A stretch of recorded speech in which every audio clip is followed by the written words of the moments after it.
예, 오늘은 삼성전자 이야기를 좀 해보려고 합니다. 삼성전자에 대한 관심이 워낙 많으시니까 삼성전자 관련된 다양한 어떤 지표들을 설명드리려고 하는데, 주가 보면 많이 빠졌죠. 2021년도 그때 피크 때부터 시작을 해가지고 뭐 사이사이에 이제 살짝의 어떤 반등 구간이 없진 않았지만 큰 흐름으로 보면 하락세가 이어지는 그런 모습이었는데, 삼성전자가 주로 하락했던 사이클 한번 고점에서부터 쭉 내려와서 새롭게 두 자릿수 이상 크게 올라가는 이제 그런 어떤 반전이 시작되기 전까지 하락했던 사이클을 여지껏 봤더니 좀 나열했던 순서대로입니다. 그러니까 마이너스 70% 하락한 사례가 1995년도에 있었고, 그때 한 15개월 정도 빠진 적이 있었고요.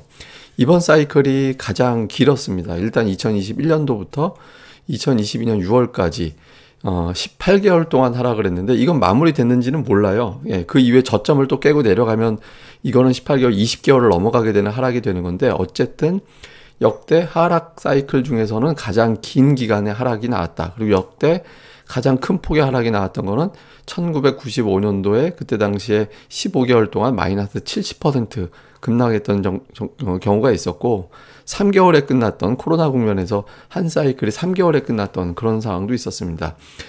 차트를 좀 보면은요, 월봉에서 어떤 삼성전자의 차트가 크게 빠졌을 때 두 가지 정도의 특이점이 나옵니다. 그러니까 하나는 뭐냐면 60월선, 그러니까 5년 추세죠. 그러니까 5년 추세선까지 이탈하는 경우가 있거든요. 이건 어떤 경우냐면 이익이 급감할 때, 이익의 급감 기준은 영업이익 기준으로 30% 정도 이제 이익이 그 다음에, 그러니까 1년 사이에 이익이 30% 감소하는 건 삼성전자한테는 엄청난 일이거든요. 그러니까 그런 경우에는 주가가 60월선, 그러니까 5년 추세선까지 하락하는 그런 경우가 있는데, 지금 그 정도 선까지 하락을 했죠. 그러니까 60월선 정도까지 빠지면서 이익이 30% 이상 급감하는 수준으로 빠져내려왔다라는 거고, 더 심각하게 하락하는 경우, 이거는 뭐냐면 120월선, 그러니까 10년 추세선까지 딱 건드리거나 그걸 뚫고 내려갈 정도의 하락이 나오는 사례가 있거든요. 그러니까 이거는 뭐냐면 금융위기, 그러니까 삼성전자 때문에 생기는 문제라기보다는 글로벌 전체 또는 우리나라에 치명적인 어떤 경제 타격을 주는 금융위기가 닥쳤을 때, 예를 들어 1998년도에 삼성전자가 통제할 수 없는 상황이 만들어지니까, 원래 뭐 실적이 감소하는 걸 통제한다라는 건 말이 안 되는데, 어쨌든 1998년도에 삼성전자는 순이익이 적자가 나던 해였고요. 2008년도 금융위기 때죠. 그때는 4분기에 삼성전자가 영업 적자를 냈던 그런 시기거든요. 그러니까 천하의 삼성전자가 적자를 낼 정도의 상황이면 금융위기가 맞죠. 예, 그 정도 상황이 생기면 120월선까지 빠지게 됩니다. 그러니까 지금 삼성전자의 어떤 영업 환경이 금융위기 상황으로 갈 거냐, 글로벌 그 경제 자체가 그렇게 된다라면 주가는 지금보다 5만 원까지 더 빠지게 되니까 20% 정도의 낙폭, 코스피 지수도 거의 20% 정도 하락한다라고 봐야 되는 거죠. 그러니까 그런 상황이 될 거냐, 아니면 앞서 말씀드린 대로 그냥 이익의 급감 사이클 정도로 갈 거냐, 이거에 따라서 현재 주가 수준이냐, 20%더 빠질 거냐, 이게 좀 가늠이 된다. 하나의 포인트고요. 그리고 이걸 이제 뒷받침하게 되는 데이터는 아무래도 이제 실적이 될 수밖에 없잖아요. 삼성전자 영업이익 추정치를 쭉 제가 다 찾아봤습니다. 근데 제가 놀란 게 의외로 삼성전자를 커버하지 않는 증권사도 제법 되더라고요. 그래서 하여튼 특이했는데, 어쨌든 올해 영업이익 추정치가 평균적으로 53조 5천억 원 정도 되고요. 추정치는 하여튼 51조에서 56조 사이에 좀 광범위하게 퍼져 있고, 근데 내년도는 엄청나게 차이가 납니다. 감소할 것이다라고 전망하는 곳이 8곳이고 증가할 것으로 전망하는 곳이 3곳이고, 그 외에 이제 뭐 비슷할 것 같다라고 얘기를 하는데, 추정치 편차가 너무 심해요. 39조 원, 이베스트가 가장 보수적으로 잡고 있고 NH가 60조 원으로 잡고 있거든요. 그러니까 편차도 뭐 거의 50% 차이가 나는 거잖아요. 40에서 60조 원. 근데 어쨌든 평균적으로 보면 올해보다는 내년도에는 나쁠 거야, 이렇게 이제 보고 있고, 2024년도에는 풀릴 거야. 뭐 예상하지 않은 두 곳을 빼놓고는 대체로 보면은 그래도 내년도보다는 내후년도는 좋아질 거야라고 보고 있는 거거든요. 그래서 어쨌든 증권사별로 내년도는 상당히 좀 어렵게 보고 있고, 이런 것들이 올해 선반영돼서 올해 실적이 좋음에도 불구하고 주가는 빠지고 있다. 그러니까 이렇게 볼 수 있겠고요. 근데 이제 삼성전자 실적이 왜 주식시장에 이제 영향을 줄 수밖에 없냐면 당연하죠, 뭐 이거는. 근데 보시면 삼성전자 주가가 연간 두 자릿수 정도의 급락이 나왔던 시기, 그때를 좀 잘 보실 필요가 있어요. 그러니까 뭐냐면 전부 다 그 해는 공교롭게도 이익은 증가되던 해였어요. 전년 대비. 전년 대비 이익은 다 증가됐는데 이제 그러니까 주가는 급락했거든요. 그러면 왜 그랬지? 그럼 그 다음에 실적이 급감을 했어요. 2023년도에 주가가 두 자릿수 빠졌는데 그 다음에 이제 한 30% 정도 이익이 급감을 했죠. 2018년도 보면 전해보다 이익은 증가했지만 그 다음에 반토막이 나버렸잖아요. 그러니까 주가가 그냥 좋았던 시기였는데 주가는 빠져버렸고, 올해 같은 경우도 작년도 대비 이익은 증가됐는데 주가는 크게 빠지는 그런 형태가 됐잖아요. 그래서 이익이 급증하는 전해에는 주가는 급등을 하는데, 그러니까 40% 막 이렇게 올라갈 때 보면은 그 다음에 실적이 확실하게 증가가 되는 그런 형태를 보였거든요. 이때도 보면 주가는 영업이익이 증가되는 거는 그렇게 제한적이었는데 그 다음에 영업이익이 폭증을 했는데 그 전에 이제 주가는 40%나 급등을 했잖아요. 그러니까 급증과 급감의 기준은 30% 정도, 30% 정도의 이익이 감소되느냐 증가되느냐 이 기준에 따라서 주가는 선반영하는 그런 특성이 있더라. 그래서 다시 여기서 돌아보면 삼성전자가 내년도에 50조 원의 영업이익을 추정하고 있다라는 거잖아요. 근데 이거 실제로 외국인들이나 투자자들은 애널리스트의 이 전망보다 더 나쁠 거다. 어쩌면 내년도에 한 40조 원 정도 나올 것 같다.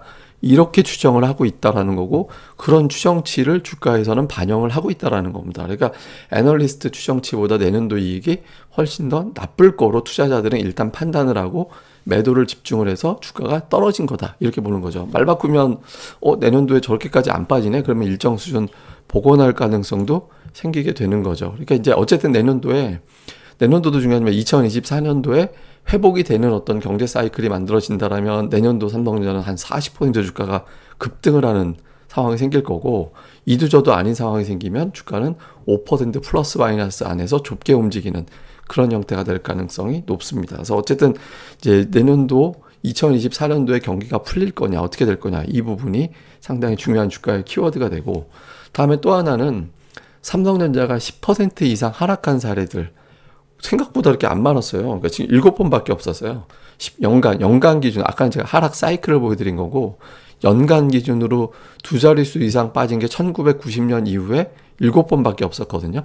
그런데 이제 그 사례를 찾아놓고 보니까 이제 다음에 빠지는 경우, 그러니까 두 자릿수 빠지고도 그 다음에 빠진 경우는 1990년, 1996년 그때 다음에 빠진 2번밖에 없었고요. 근데 그때는 96년, 97년 우리나라 IMF 직전이라 이제 그거하고 연결고리가 좀 있는 것 같고, 근데 어쨌든 1997년도 이후에는 두 자릿수 이상 빠지면 그 다음에는 주가가 다 올라가는 그런 모습을 보였거든요. 그리고 또 하나는 2년 연속 10% 이상 하락한 경우는 1996년 이후에는 없었습니다. 그러니까 이때 이제 우리나라 이제 외환위기 가고 막 그런 직전에 좀 경기가 안 좋아지기 시작했던 그런 상황으로 보여지는데, 어쨌든 2년 연속에서 10% 이상 하락한 사례는 그때를 제외하고는 없었다. 그러니까 확률적으로 보면, 통계적으로 보면 내년도에는 삼성전자가 빠지더라도 10% 안쪽으로 빠지겠구나. 그러니까 이런 어떤 통계가 나오기는 하죠. 근데 뭐 10% 안쪽이라 하더라도 삼성전자 그 정도 빠지면 엄청난 거니까,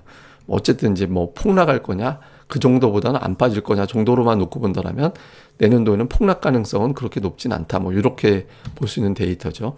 그 다음에 또 하나는 외국인들 추이인데, 외국인들 잘 보시면 삼성전자를 긴 사이클 매수한 사례는 사실은 금융위기 때 2008년도부터 그러니까 2014년도 정도까지밖에 없었어요. 그러니까 2015년도 이후부터는 대체로 보면 삼성전자는 외국인 투자자들의 매도가 좀 나왔습니다. 그리고 매수가 조금씩 들어갔던 사이클이 있었는데 요 두 번, 2018년도 반도체 슈퍼 사이클 종료된다라고 해서 주가가 급락했다가 그 다음에 이제 회복되는 국면의 한 사이클, 그 다음에 2020년도 코로나로 이제 충격받아서 시장이 폭락했다가 그때 이제 또 삼성전자도 같이 급락했고, 그 급락을 이용해서 들어갔던 시기, 그때를 제외하고는 삼성전자를 어마어마하게 매수해서 끌어올린 사례가 없습니다. 지금 주가가 빠져도 시가총액이 360조 원 막 이렇게 왔다 갔다 하잖아요. 뭐 400조 원 최대치로 잡는다 치고 외국인 지분율이 50%면 이미 180조 원, 200조 원 이렇게 지분을 갖고 있는 종목이기 때문에 그러니까 대략적으로 뭐 한 10조 원 안팎에서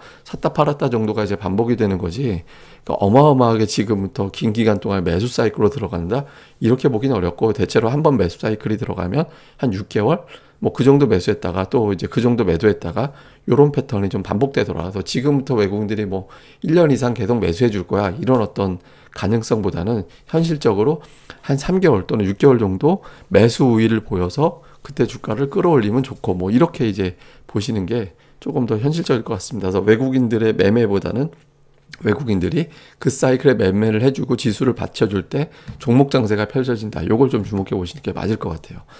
그래서 이제 좀 정리를 해보면, 삼성전자 영업이익 전망은 올해 53조, 내년도 평균 반올림에서 50조, 2024년도에 59조 원인데, 지금의 주가는 내년도 영업이익을 40조 원 이하까지도 추정을 하는 것 같다. 요거 이제 맞는다 틀린다는 저는 모르죠.